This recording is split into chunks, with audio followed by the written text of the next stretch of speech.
Bueno, mis estimados estudiantes, mis queridos amigos de la maestría en neuropsicología, me he dado la tarea de grabarles el video que comienza con el tema de emoción y neurociencia afectiva,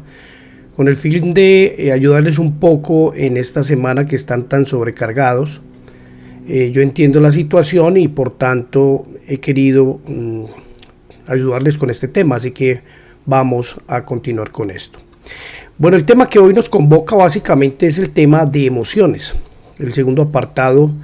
o nuestra segunda temática en el curso de la maestría. Vamos a comenzar entonces hoy básicamente con la teoría de las emociones y en especial la teoría más importante de emociones que actualmente sabemos, que es la teoría del marcador somático de Antonio Damasio, una aproximación neurocientífica al entendimiento de las emociones. Vamos entonces a comenzar a partir de este momento y espero que les sea de mucha utilidad el desarrollo de este video. Para comenzar entonces tenemos que decir es importante decir para efectos de la grabación que les habla el profesor Henry Castillo, neurocientífico, PhD en neurociencias, máster en neurociencias, profesor internacional con 3 doctorados honoris causa, 12 premios internacionales, certificado en universidades europeas y de Estados Unidos y amante del tema de la neurociencia afectiva, la neurociencia cognitiva y la neurociencia social, que son temas que realmente son bastante interesantes para mí. Cuando vamos a hablar nosotros de neurociencia afectiva, tenemos que hablar de las emociones. En el campo de la neurociencia tradicional, que se inicia con la neurofisiología y la neuroanatomía, también nosotros tenemos que hablar de campos emergentes o campos nuevos. Por ejemplo, la neuropsicología es un campo de la neurociencia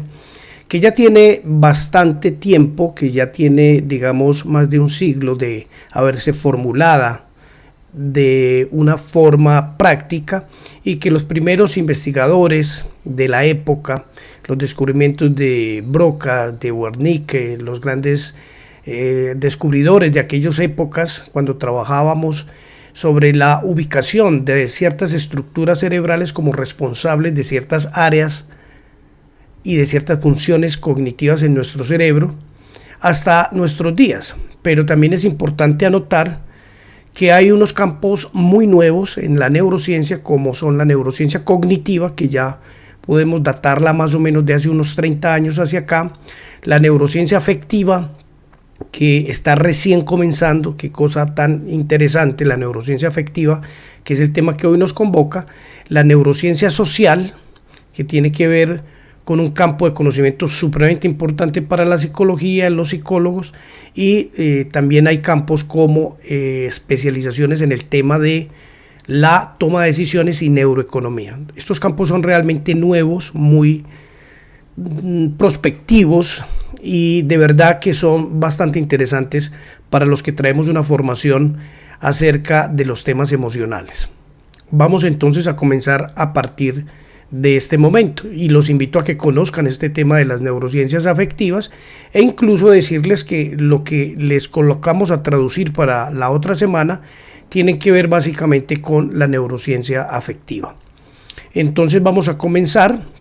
en este tema de la neurociencia y las emociones.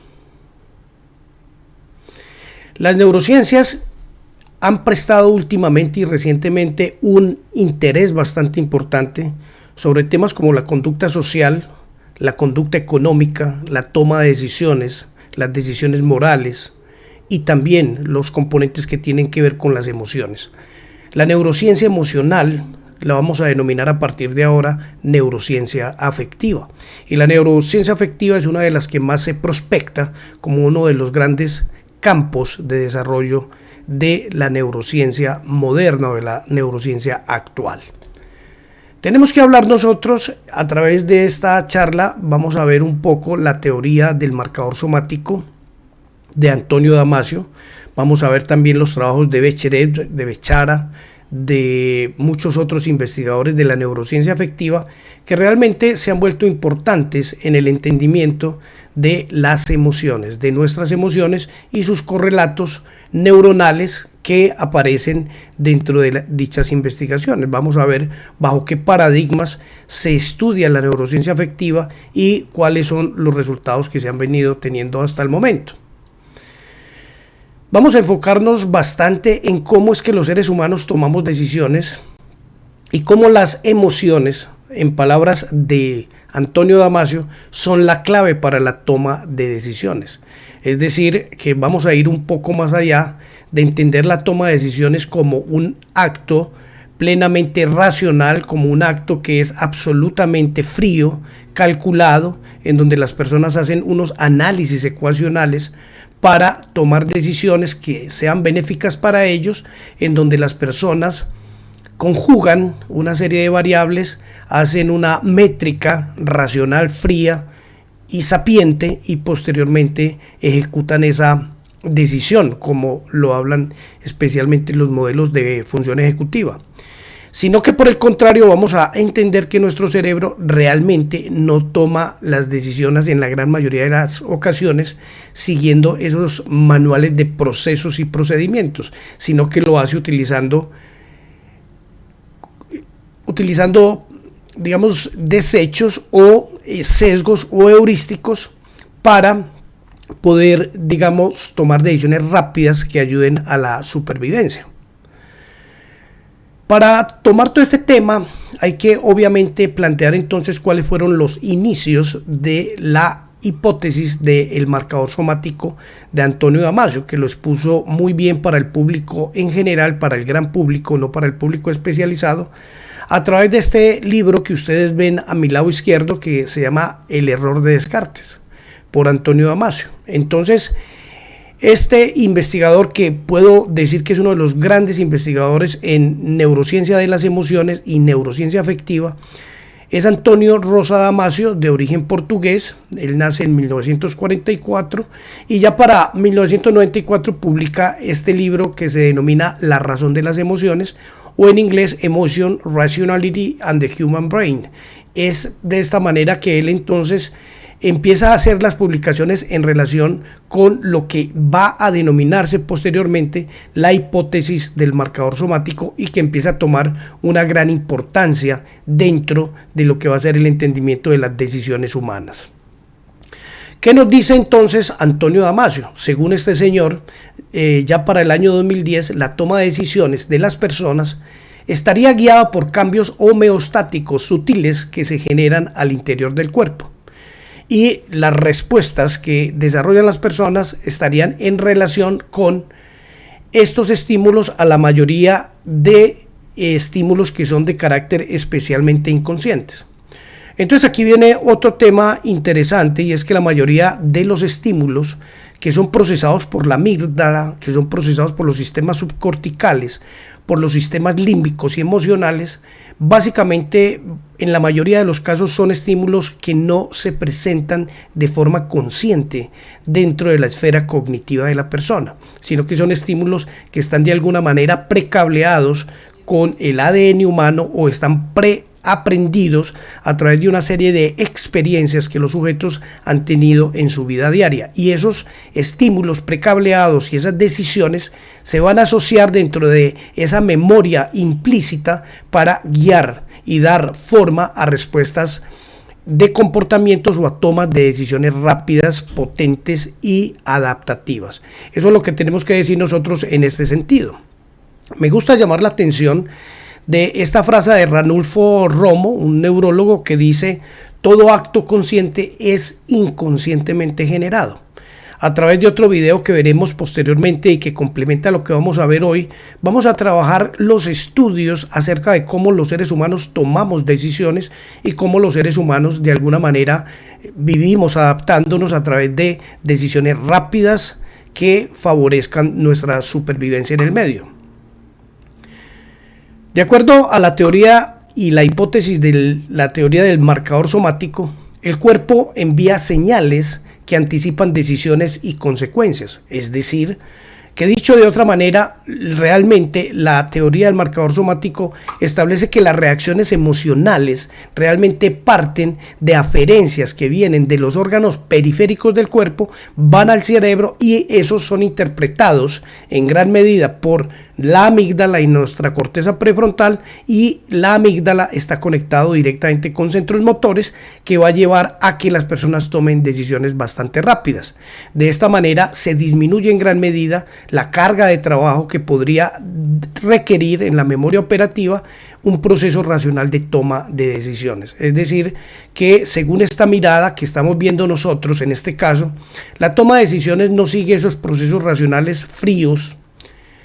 cognitivos, reflexivos, sapientes, conscientes, sino que en la mayoría de nuestras decisiones lo que van a operar son procesos que van a partir de señales que son interpretadas por la amígdala y que llegan a la amígdala, muchas de ellas incluso sin pasar directamente por el tálamo. Ellas disparan unos estados emocionales que se van a reflejar en el cuerpo y que la lectura de esas señales corporales o estados somáticos van justamente a producir las reacciones motoras de escape o huida de la que estamos hablando.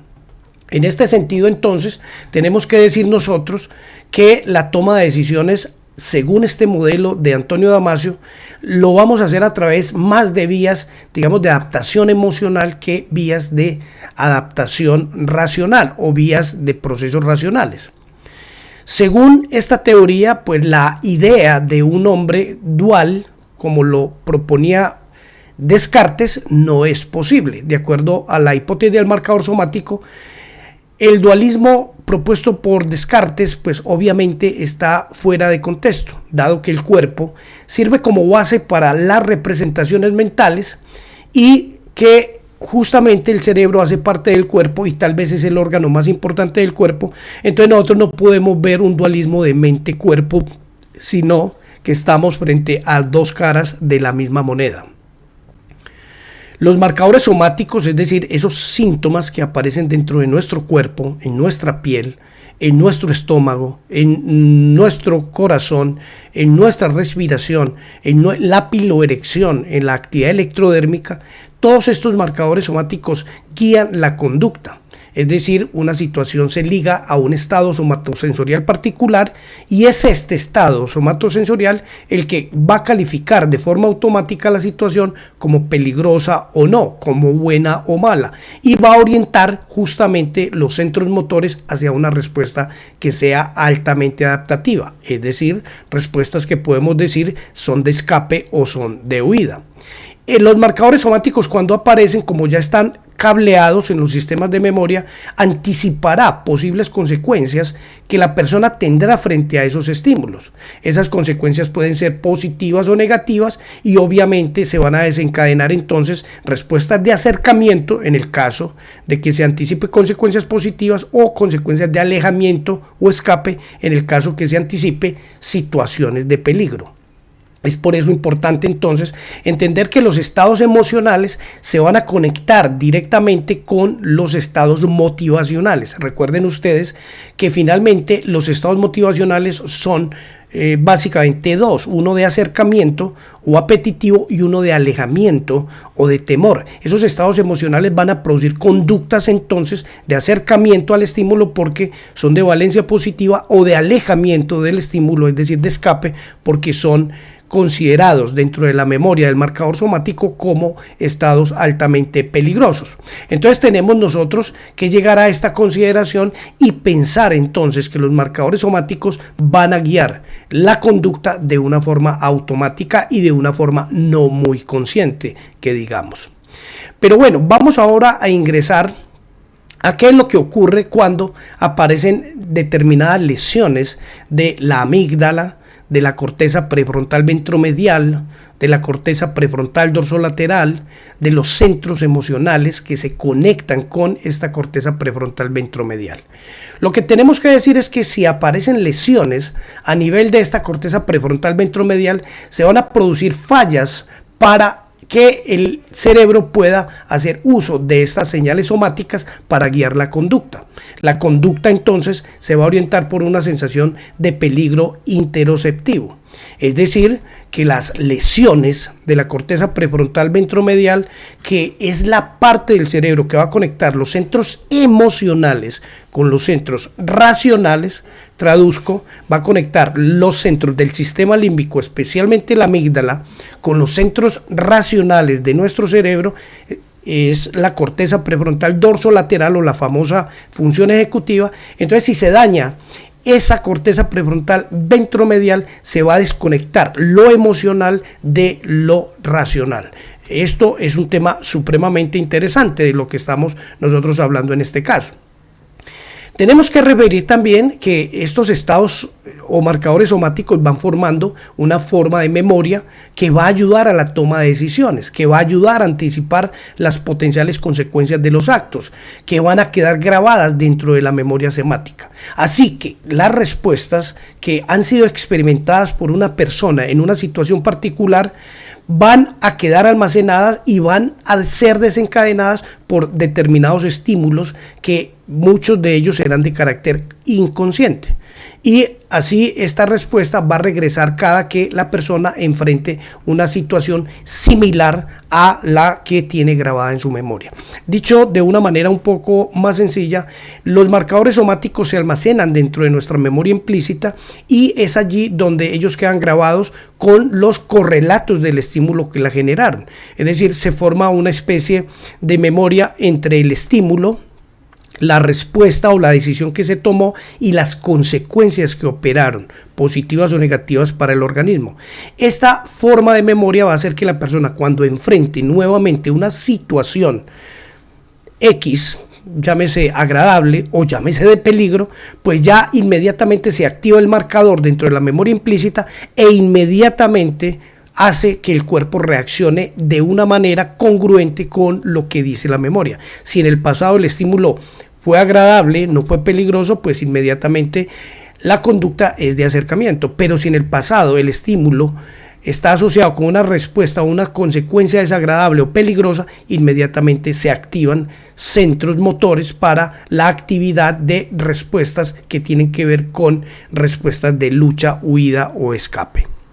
Es de esta manera entonces que nosotros tenemos que decir que de una manera bastante rápida, de una manera bastante efectiva, los marcadores somáticos van a reducir automáticamente las potenciales opciones de respuesta que tenga una persona. Esto por el aprendizaje emocional que ha tenido en las situaciones anteriores. Y después entonces de este filtro de resultados disminuidos que no van a cargar sobre la memoria operativa, que no van a cargar sobre la función ejecutiva, que no van a cargar sobre los centros intelectivos de la persona, entonces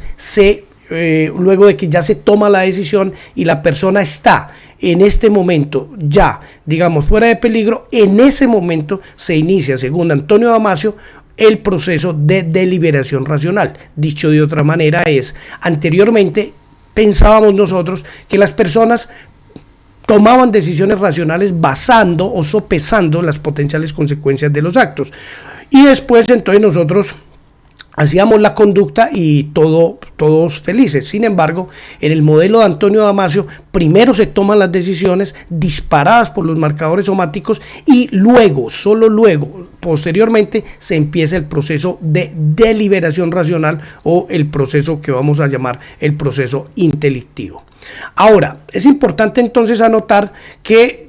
cómo es que nuestro cerebro aprende a desarrollar esos marcadores somáticos dentro de nuestra memoria. Esto podría explicar grandes cantidades de patologías en humanos. Esa memoria implícita entonces va guardando los estímulos asociados, las respuestas potenciales y las consecuencias asociadas. Eso puede explicar temas, por ejemplo, como las fobias, como los ataques de pánico, como muchos formas de ansiedad humana que realmente cuando uno le pregunta a la persona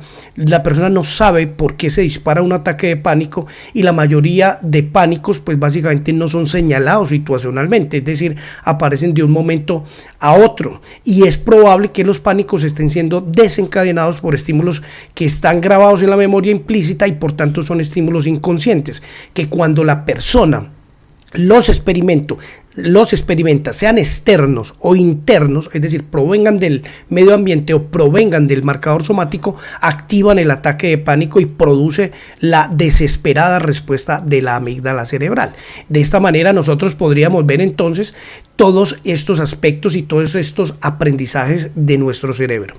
Quiere decir entonces que los marcadores somáticos son formados a partir de la experiencia que tiene la persona y son modulados por tres aspectos fundamentales. El primero de ellos se llama el aspecto interno, es decir, por procesos internos que van a regular las respuestas psicosomáticas de la persona. Estos aspectos internos son innatos, es decir, vienen generados por nuestra genética y están dispuestas para la supervivencia, buscando un equilibrio homeostático y de esta manera buscar evitar el dolor. Pero también tenemos que hablar que estas experiencias formadas por los marcadores somáticos y almacenadas dentro de la memoria implícita tienen también un aspecto externo, que están basados en la cultura y la educación. Tiene que ver con un aspecto básicamente aprendido. Y un tercer aspecto tiene que ver con la experiencia propiamente dicha o la forma en que la persona experimentó la situación en el pasado, es decir, por la experiencia individual, y tiene que ver con los resultados o las consecuencias que la persona obtuvo a nivel de corto, mediano y largo plazo, y de esta manera eso se guarda en la memoria para determinar la respuesta somática futura, ya sea que se haya relacionado con el dolor, en el cual se disparará el escape, o con el placer, en el cual se destacará la respuesta de acercamiento. Todo este tipo de reacciones, como vemos, se dan de forma casi que automática, no tienen mucha mediación de la conciencia, no tienen mucha modulación de parte de los centros corticales intelectivos o de reflexión o de función ejecutiva,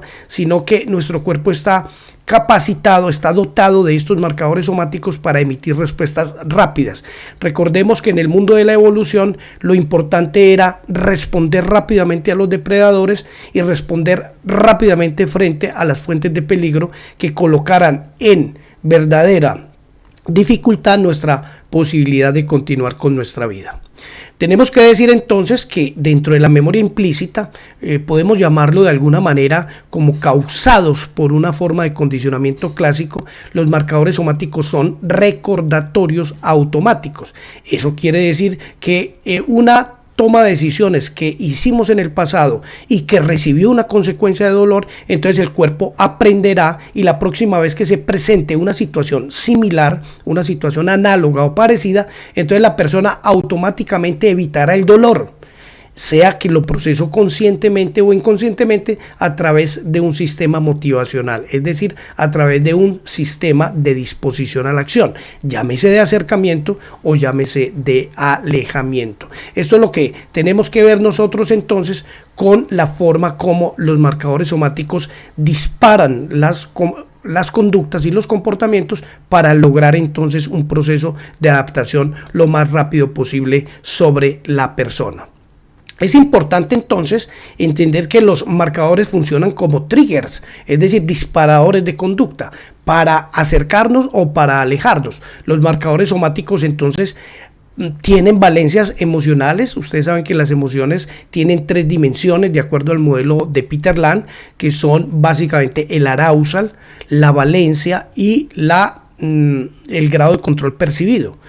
Esto es importante porque los marcadores somáticos van a operar como trigger o desencadenantes motivacionales a la acción, para el acercamiento o para el escape. Es decir, que muchas veces nosotros cuando estamos frente a una situación vamos a sentir, por ejemplo, que algo no está bien. Es algo intuitivo, no es algo que podamos racionalizar, pero no es otra cosa que los marcadores somáticos informándonos que en nuestra memoria implícita ese estado de mariposeo en el estómago, por ejemplo, está asociado con una consecuencia altamente negativa para la persona. Entonces, esto quiere decir que las reacciones se producen bajo niveles subconscientes o preconscientes y se deben a que los marcadores somáticos envían microdescargas al cuerpo por medio del sistema nervioso autónomo. Entonces, estas microdescargas que se envían a los órganos internos del cuerpo son los que van a reaccionar frente a la situación. También va a operar con el sistema motor esquelético para responder, los músculos se van a tensar, incluso los músculos de la cara, y además se van a enviar las señales de alarma al sistema motor. ¿Para qué? Para que haya una disposición, una conducta de adaptación, una conducta de sobrevivencia, una conducta de supervivencia. Yendo un poco más a la neuroanatomía de las respuestas emocionales en relación con el tema de la parte afectiva y de la neurociencia afectiva y de las emociones, tenemos que mirar que dos elementos aquí son críticos para la producción tanto de la emoción como de la respuesta adaptativa que el sujeto va a tener de forma automática, y son la amígdala cerebral y la corteza prefrontal ventromedial. La amígdala es la responsable de las respuestas conductuales, construyendo patrones automatizados de reacciones para responder al estímulo dependiendo de la valencia que éste tenga. Y segundo, la amígdala ayuda a que se almacene la interpretación emocional concomitante para futuras respuestas. Entonces va a haber una relación muy estrecha entre la amígdala y la corteza prefrontal ventromedial. Este circuito va a ser clave. Si a mí me preguntaran en este momento un concepto de la psicología como la inteligencia emocional, donde estaría el centro de las redes neurales que administran la inteligencia emocional, yo diría que estarían en la integración en tres estructuras: la corteza prefrontal dorsolateral o lo racional, los sistemas límbicos, especialmente la amígdala, la ínsula y el núcleo accumbens o estriado ventral, y la conexión de ellos dos a través de la corteza prefrontal ventromedial. Es decir, que la corteza prefrontal ventromedial sería en gran medida la estructura más encargada como de entender ese concepto que en psicología denominamos inteligencia social o inteligencia emocional, y que explica cómo las personas generan comportamientos adaptados al contexto social, a la situación, al momento, al tiempo y a las personas, es decir, a cómo el comportamiento se produce regulada por estímulos discriminativos de corte social que le permitan al organismo adaptarse a esas situaciones de contexto como tal. La amígdala entonces está conectada directamente con el sistema nervioso autónomo, es decir, especialmente el simpático, para producir respuestas automáticas y casi que instantáneas, y también está conectado con los centros de memoria que se encuentran dentro del hipocampo. Es decir, que síntomas como la respiración, el dolor y las funciones motoras se van a preparar automáticamente para el alejamiento, la lucha o la huida, o también el acercamiento. Y como les decíamos, esto se va a almacenar a favor del hipocampo para que todo este proceso quede dentro de nuestra memoria implícita. Eso quiere decir que nuestra memoria implícita pues está por fuera de nuestro nivel consciente, entonces para nosotros es muy difícil poder entender las respuestas emocionales que tenemos en el día a día. Por eso para el paciente que nosotros atendemos muchas veces, el paciente está siendo agobiado por una serie de marcadores somáticos. Siente taquicardia, siente sudoración, siente tensión muscular, dolor en el estómago, cólicos a nivel de la zona media,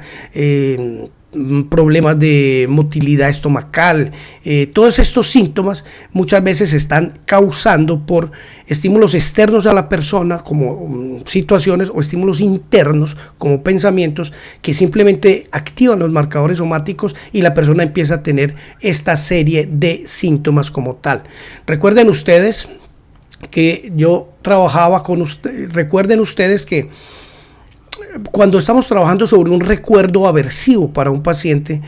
no es tanto el recuerdo como recuerdo que esté almacenado en la memoria, sino que vamos a desagregar los elementos asociados afectivos o emocionales al recuerdo. No es el recuerdo en última instancia lo que genera malestar dentro del paciente, sino las emociones agregadas a esa recordación. Entonces las terapias básicamente dentro de la psicología y las ciencias afines tienen que ver es con desagregar los estados emocionales de las personas a los recuerdos, no tanto los recuerdos como tal. Entonces muchas veces nosotros vamos a tener que entender, y yo para eso utilizo la técnica del análisis funcional de la conducta, de conocer cuáles son los estímulos desencadenantes de esos marcadores somáticos para producir una terapia generada a partir de la extinción en la asociación entre el recuerdo y la respuesta del marcador somático disparada por la amígdala. Entonces es ahí donde entran todas estas terapias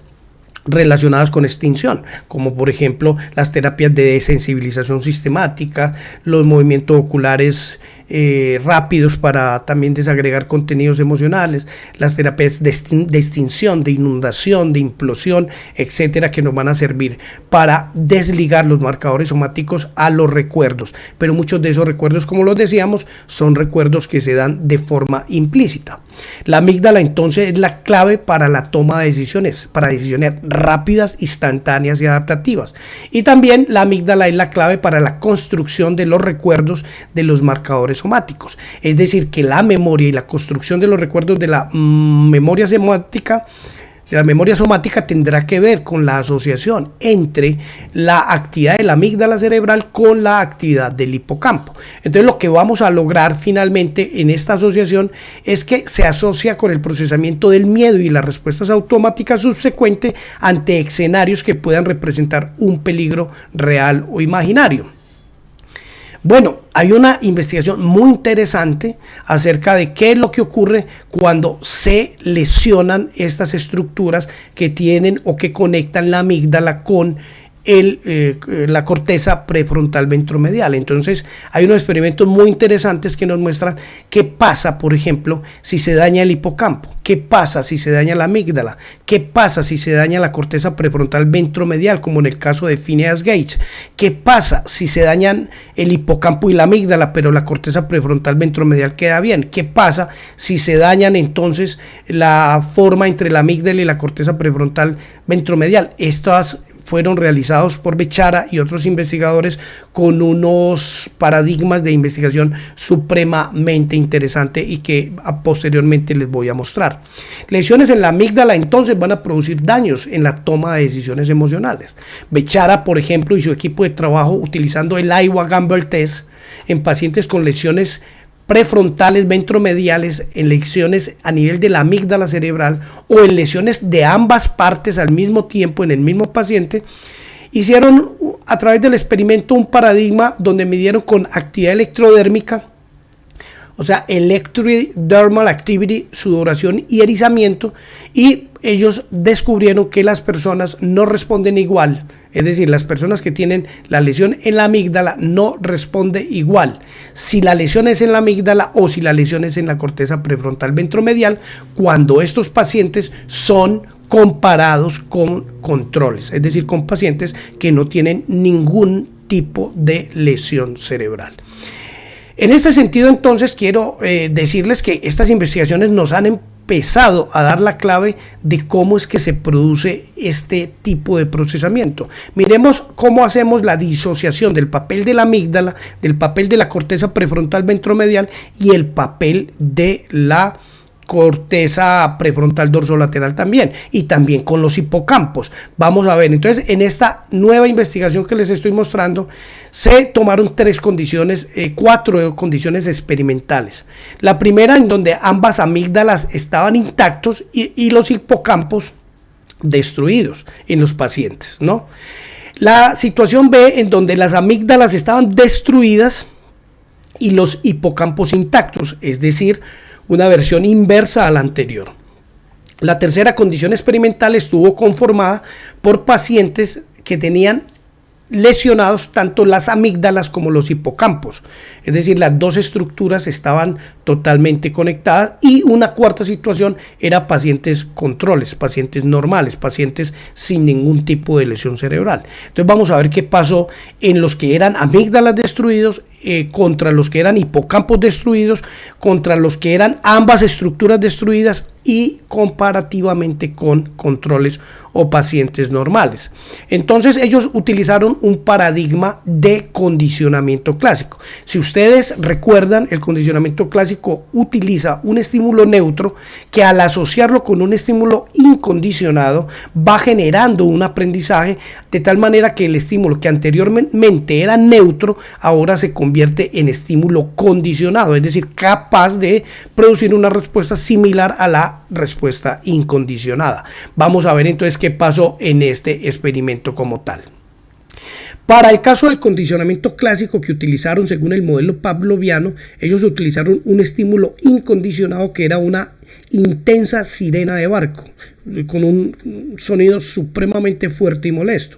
y le condicionaron un estímulo neutro que después se convirtió en condicionado, que era una diapositiva de color azul. Estas personas entonces vamos a ver cómo respondieron a este paradigma de condicionamiento clásico. Entonces vamos a ver los controles reaccionaron ante el estímulo condicionado y recordaron la relación temporal entre los dos estímulos, es decir, el incondicionado y el condicionado. Es decir, las personas con la corteza cerebral intacta, tanto la amígdala como el hipocampo, hicieron lo que pasa en los experimentos de condicionamiento clásico en pacientes normales. Se condicionan, responden ante el estímulo condicionado, en este caso la diapositiva azul, y recordaban la asociación entre la diapositiva y la sirena del barco. Siguiente, cuando las personas tenían ambos hipocampos lesionados, es decir, el grupo de pacientes con ambos hipocampos lesionados, ellos en el experimento de Bechara, entonces reaccionaron con alarma ante el estímulo condicionado sin saber por qué reaccionaban. No recordaban la asociación entre el estímulo incondicionado y el estímulo condicionado. Obviamente se cumple aquí lo que dice la literatura científica, es decir, se produce el condicionamiento. ¿Por qué razón? Porque la amígdala está funcionando perfectamente bien, pero no hay recuerdo del hecho porque el hipocampo está lesionado. En la condición B, en donde estaban las amígdalas lesionadas, pues ¿qué va a ocurrir? Va a ocurrir lo contrario al grupo anterior. Ellos no van a tener reacción de miedo ante el estímulo condicionado, pero van a recordar la relación temporal que hubo entre el estímulo incondicionado y el estímulo condicionado. Y la situación donde estaban ambas estructuras lesionadas, es decir, el hipocampo y las amígdalas, no había ninguna de las dos respuestas, ni reaccionaban ante el estímulo condicionado, ni recordaban la relación del estímulo condicionado con el estímulo incondicionado. Esto entonces, ¿de qué nos está hablando? Esto nos está hablando de que la corteza ventral y las zonas paralímbicas ventrales otorgan valor a los sentimientos, que la corteza prefrontal ventromedial está relacionada con el razonamiento social y la toma de decisiones, que la amígdala está comprometida en el juicio social de los rostros, que la corteza somatosensorial derecha está relacionada con la empatía y la simulación, y que la ínsula está relacionada con todas las respuestas autonómicas o automáticas del sistema nervioso autónomo. Este es bastante interesante el tema que estamos hablando. Ahora, podemos decir entonces que el procesamiento emocional y la neurociencia afectiva es, por decirlo de alguna manera, un límite entre la neurología y la psicología. La neurociencia afectiva realmente sería el principal límite o frontera entre la psicología y la neurología, y esto estaría mediado fundamentalmente por el sistema límbico. Estas estructuras actúan como mediadores entre lo sensoperceptual y la recuperación del conocimiento que los estímulos pueden gatillar. Los estímulos, si están asociados en la memoria implícita con consecuencias negativas de los actos de valencia negativa, pues van a gatillar respuestas de lucha o de huida, o si están asociados con consecuencias de valencia positiva, pues entonces van a gatillar conductas de alejamiento. Esto nos va mostrando entonces unos temas muy interesantes que tienen que ver en la forma como nuestro cerebro codifica el miedo, codifica el temor, aprende las reacciones de temor, como a través del condicionamiento clásico aprendemos reacciones de ansiedad, reacciones de temor, ataques de pánico, situaciones de alarma, porque realmente el pánico no es otra cosa que una alarma que se dispara a partir de la amígdala, porque la amígdala detectó señales de peligro y la persona conscientemente no ve tales señales de peligro, y esto a la vez la vuelve más ansiosa y la vuelva más obsesiva de que se esté enloqueciendo o de que probablemente se vaya a morir. Entonces vamos a decir que la neurociencia afectiva es esa combinación entre la psicología clínica, la psicología de la ansiedad y la neurología, al igual que la neuropsicología o la neurociencia cognitiva es el punto que acerca los procesos cognitivos superiores con la neurología también. Hoy sabemos también que las lesiones de la corteza prefrontal ventromedial derecha e izquierda tienen algunas diferencias. Las lesiones derechas van a producir algún déficit de la memoria operativa, de la memoria de trabajo, pero las personas van a seguir manteniendo respuesta de ansiedad anticipatoria, respuesta electrodérmica anticipatoria. Es decir, las personas van a seguir teniendo expectativa de resultados o de consecuencias. En cambio, las lesiones de la corteza prefrontal ventromedial bilateral vamos a tener que aquí en este caso las personas van a tener en estado correcto o van a estar en estado conservado la memoria operativa, pero van a abolir la respuesta electrodérmica anticipatoria, es decir, van a abolir la respuesta de ansiedad anticipatoria. Esto es lo que tenemos que ver nosotros en lo que pasa con las cortezas prefrontales ventromediales derechas o izquierda. Hoy sabemos también, de acuerdo a esta teoría del marcador somático, que la corteza prefrontal ventromedial representa todo el tema y todo el acervo emocional de la conducta, es decir, a lo que podríamos denominar nosotros un nuevo concepto que se llame memoria de trabajo emocional. La memoria de trabajo emocional estaría representado no a nivel de la corteza prefrontal dorsolateral, como en el caso de la función ejecutiva o el ejecutivo central, sino que estaría representado por la actividad de la corteza prefrontal ventromedial. También se ha asociado a esta corteza prefrontal ventromedial con la ayuda en la focalización atencional, ¿sí? Mediante circuitos que van a conectar los núcleos basales. Ellos van a regular la forma en que las personas atienden o focalizan la atención por las eferencias que tienen hacia el tálamo, y no solamente por las eferencias que tienen hacia las estructuras de la corteza prefrontal dorsolateral, sino que también tienen que ver con que esta parte canalizaría la atención hacia componentes que regulan el estado afectivo de la amígdala. Dicho de otra manera, la corteza prefrontal ventromedial ayuda a que las personas atiendan o orienten la atención hacia los posibles estímulos generadores de temor, generadores de miedo o generadores de estados emocionales de valencia positiva o de valencia negativa. Qué interesante lo que estamos viendo. Ya para ir finalizando la sesión del día de hoy, preguntémonos qué pasaría si hay una extirpación bilateral de la amígdala, una amigdaloctomía. Entonces, algunos han denominado este cuadro el síndrome de Kluver-Bucy, que fue un cuadro que se empezó a estudiar en primates, justamente en monos rhesus adultos. Entonces, según el síndrome de Kluver-Bucy, cuando el miedo, en este caso, cuando se extirpan las dos amígdalas, el miedo deja de existir, ¿sí? Estos pacientes se caracterizan por un daño en los lóbulos temporales mediales y en la amígdala también. Hay un deterioro en el sistema límbico, lo cual va a alterar el procesamiento emocional, y en humanos se va a presentar también con síntomas de agnosia visual, embotamiento afectivo, aumento de la conducta sexual, de la conducta oral o de consumo de alimentos y de trastornos alimenticios. Entonces lo que vamos a ver es que la amigdaloctomía o las lesiones o las extirpaciones de la amígdala va a hacer que la persona deje de sentir miedo. Yo tengo el caso de cuando yo trabajaba en la clínica León 13, acompañaba algunos procesos de neurocirugías, y en algún caso un chico que nos llegó de un pueblo del Espinal, Tolima, este chico tenía unas reacciones de agresión demasiado fuertes y demasiado potentes. Este chico en una explosión inmotivada podía acuchillar a su madre, a sus hermanos, o incluso se acuchillaba a él mismo. Esos eventos habían ocurrido en varias situaciones.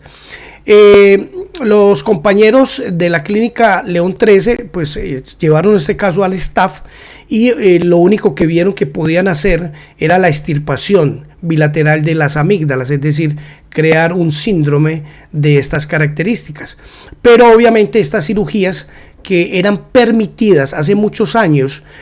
para asesinos seriales, estas cirugías habían sido prohibidas en todo el mundo. ¿Por qué? Porque las personas perdían la capacidad de sentir miedo y perdían el instinto de supervivencia. Entonces estas cirugías habían sido decretadas como no posibles a lo largo del mundo, solamente para casos excepcionales como este. Entonces de la clínica se pidió un permiso al Ministerio de Salud de ese momento, mostrando, digamos, las potenciales y peligrosas consecuencias de los comportamientos de este joven, y se autorizó realmente la cirugía de la extirpación de la amígdala cerebral en este chico. El chico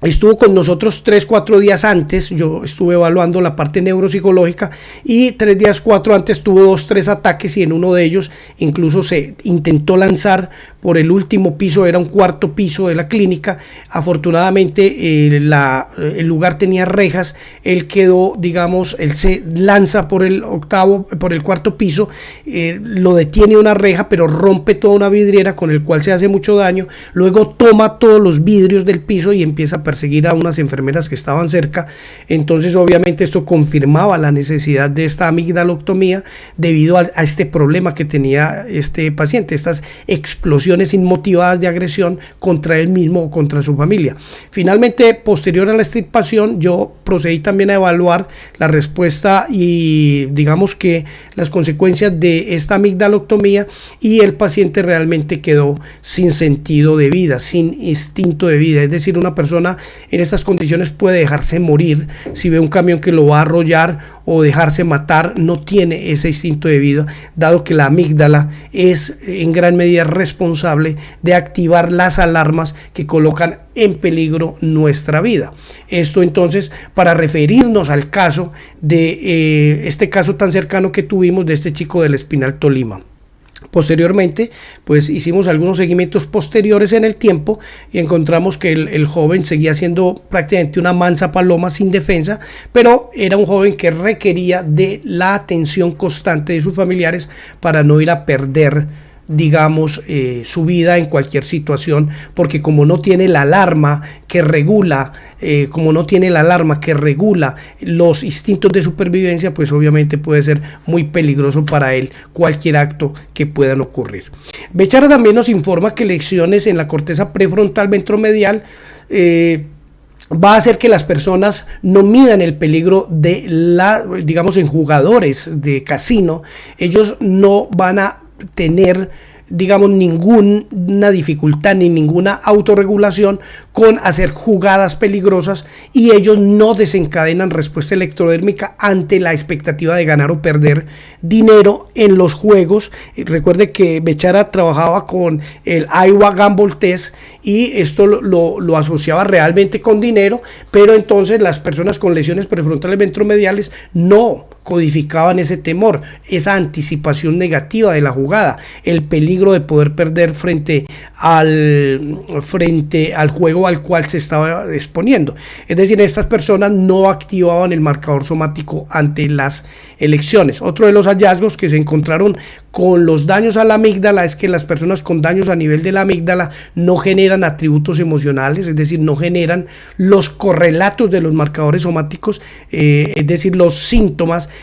cardíacos, gástricos, a nivel de piel y a nivel de todo el cuerpo. No mostraron aversión condicionada a los estímulos, es decir, ellos no aprenden de los estímulos condicionados, de las respuestas condicionadas, no presentan respuesta electrodérmica, electrodermical activity, de ansiedad anticipatoria, resultados negativos en la toma de decisiones, y arriesgan su vida y arriesgan la vida también de las demás personas. Entonces esto es lo que va a producir un daño de este tipo de personajes en la vida diaria. Los daños también a nivel de la corteza prefrontal ventromedial que se han registrado a través de las investigaciones de Bechara están relacionados con problemas en el procesamiento cognitivo de los eferentes emocionales, problemas para la información del estado somático arrojado por la amígdala, y no muestran señales de aversión condicionada a estímulos. Entonces estas personas pierden todo el instinto de supervivencia, pierden también toda la capacidad de aprendizaje de las malas experiencias, y esto también se ha visto asociado en algunos tipos de psicópatas seriales que tienen una hipoactividad de la amígdala, que tiene que ver mucho con elementos genéticos y adquiridos en los primeros 2-3 años de vida, en donde se forma el fascículo uncinado, que va a ser el fascículo que va a conectar la corteza prefrontal con la corteza con la amígdala del sistema límbico. Los daños a nivel de esta estructura entonces también se han asociado con que estas personas no integran la información que emite la amígdala, porque está desconectado, ese fascículo uncinado no está funcionando bien. Ellos no integran la información que emite la amígdala con otras áreas del sistema límbico, como el hipocampo y el tronco cerebral. No construyen adecuadamente los marcadores somáticos para poder desarrollar conductas inteligentes y contextualizadas socialmente, y se encuentra que que ellos sí, a diferencia de los que tienen lesión en la amígdala, los que tienen la lesión en la corteza prefrontal ventromedial sí responden con actividad electrodérmica, lo cual demuestra que sí muestran cierta ansiedad anticipatoria frente a consecuencias de resultados negativos. Sin embargo, a pesar de eso, a pesar de que puedan anticipar esto, ellos tienen una toma de decisiones defectuosa en su vida socioafectiva, porque presentan realmente dificultades para integrar la conducta con la actividad de la amígdala y las variables sociales o las variables contextuales que estábamos mirando nosotros a través de este ejercicio. Bueno, todo este tipo de situaciones nos ha llevado entonces, ahí tenemos el famoso caso del caso Elliot, que es un abogado, prominente abogado. Este señor se pasaba horas decidiendo qué corbata usar, presentaba una inteligencia matemática muy buena, pero su racionalidad, es decir, su inteligencia emocional era un desastre. Tenía problemas para las decisiones morales. Este señor perdió su trabajo, sus ahorros, su esposa, y a pesar de eso, para él era como si no hubiera perdido nada, no se lamentaba de nada, algo parecido a los psicópatas seriales que frente al daño que hacen a otras personas, ellos es como si se estuvieran comiendo una empanada, pues no tienen, digamos, un correlato emocional de los daños que hacen. Tenía las operaciones lógicas de atención, memoria y todo sin problemas, es decir, las emociones puras, es decir, las cogniciones puras, razonables y frías, pues eran absolutamente adecuadas, no tenía dificultad a este nivel, y no lograron experimentar los sentimientos apropiados a las desgracias que había ocurrido. Es decir, estas personas tenían toda la inteligencia bien, la función ejecutiva bien, tenían los procesos de atención, lógica, memoria bien, la inteligencia o los niveles intelectuales perfectos, pero todo lo que tenía que ver con la inteligencia práctica, la inteligencia emocional, la inteligencia social, la inteligencia que tiene que ver con la toma de decisiones en contextos sociales, estaba completamente alterada. Eran personas, caso Elliot perdió su esposa, perdió su trabajo, perdió todo, porque sus decisiones eran terriblemente desastrosas en la vida social, lo que hacía que su inteligencia emocional, permítaseme usar ese término de la psicología a la neurociencia, aunque la neurociencia pues no lo toca todavía, digamos, de forma explícita. Yo hago el puente como para tratar de generar una conexión entre la psicología y la neurociencia, y esto conducía entonces a que esta persona tuviera unas grandes y negativas consecuencias de su vida. Entonces este caso Elliot pues fue básicamente un daño como el de Phineas Gage,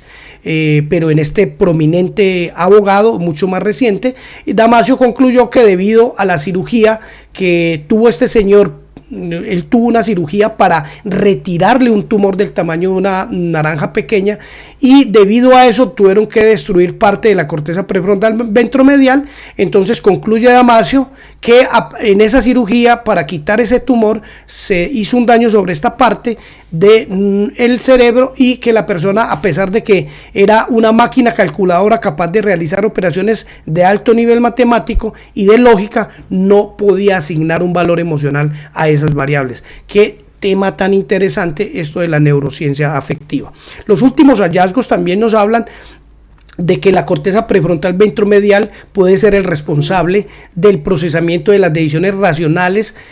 Así se pensaba especialmente antes, que la corteza prefrontal dorsolateral con la prefrontal ventromedial eran las responsables de las decisiones racionales, pero hoy día vemos que hay otras áreas de la corteza y la subcorteza que se comprometen en estos asuntos de la toma de decisiones emocionales, y que tienen que ver con las señales aferentes provenientes de todo el cuerpo, es decir, de las señales o los triggers que disparan los marcadores somáticos desde el cuerpo. Qué interesante poder llegar a todo esto y todo lo que nos está diciendo actualmente la neurociencia afectiva sobre el tema de las emociones, sobre el tema de las decisiones morales. Y esto podría explicar, por ejemplo, también por qué las personas, sabiendo que algo les hace daño, lo siguen haciendo, en el caso de las adicciones, en el caso de la violencia. Hay nuevas estructuras relacionadas entonces con estos procesos de toma de decisiones emocionales, dentro de los cuales está la amígdala, por supuesto la corteza somatosensorial, de donde salen los marcadores somáticos, la ínsula o la corteza insular, lo pueden llamar de cualquiera de las dos formas, y el sistema nervioso periférico. Temas bien importantes como lo que estamos viendo en este momento. Entonces, la corteza prefrontal ventromedial asocia situaciones, estados corporales y la emoción relacionada. En este sentido, entonces, esta estructura es un núcleo que asocia situaciones con contextos, con emociones, con las respuestas somatosensoriales que provienen de los marcadores somáticos, generando entonces respuestas totalmente adaptativas al entorno, lo que tenemos que ver necesariamente. Sabemos también que la corteza prefrontal ventromedial tiene que ver mucho con el alojamiento de la memoria de la respuesta ante un estímulo particular, algo que llamamos también la memoria somática, como lo hablamos anteriormente. Y hay una parte que, para finalizar, me gustaría entonces expresarles a ustedes, y tiene que ver con las señales aferentes causadas por el nervio vago, que influye sobre la disponibilidad de ciertos neurotransmisores. Ya sabemos que las señalizaciones aferentes causadas por el nervio vago influyen en los sistemas de neurotransmisores a nivel del tronco del encéfalo, que están involucrados estos neurotransmisores con procesos como el aprendizaje, la memoria, la motivación y la valoración como tal. Hoy día sabemos que el nervio vago también entonces es responsable entre comunicar el cuerpo y el cerebro, de alguna manera comunicar lo que sucede con el cuerpo con lo que sucede con el cerebro. En lugar de que sea la médula espinal una vía crítica para la comunicación y construcción de estos estados somáticos, es el nervio décimo el responsable de la comunicación aferente y eferente, es decir, del cuerpo hacia el cerebro y del cerebro hacia el cuerpo, todo mediado a nivel de este nervio vago, que es un tema muy interesante y muy reciente de la investigación que se ha encontrado, que anteriormente no dábamos mucha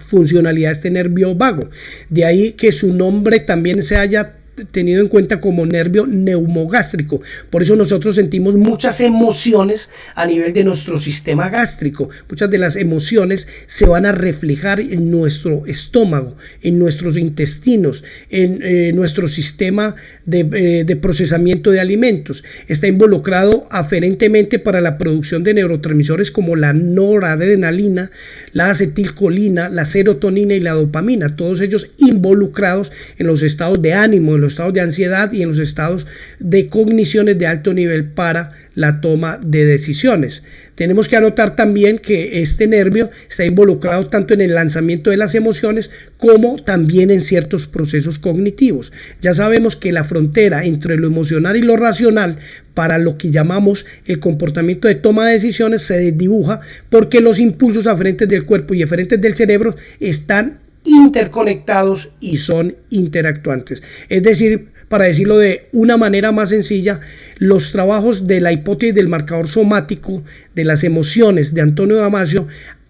rompe con el famoso dualismo de cuerpo y mente, o cerebro y cuerpo, o cerebro y mente. Tema fundamental para el nacimiento de esta nueva línea que se denomina la línea de la neurociencia afectiva, que no es otra cosa que la línea de la neurociencia de las emociones, la neurociencia de los actos asociados con las emociones y los contextos sociales. Muchas gracias.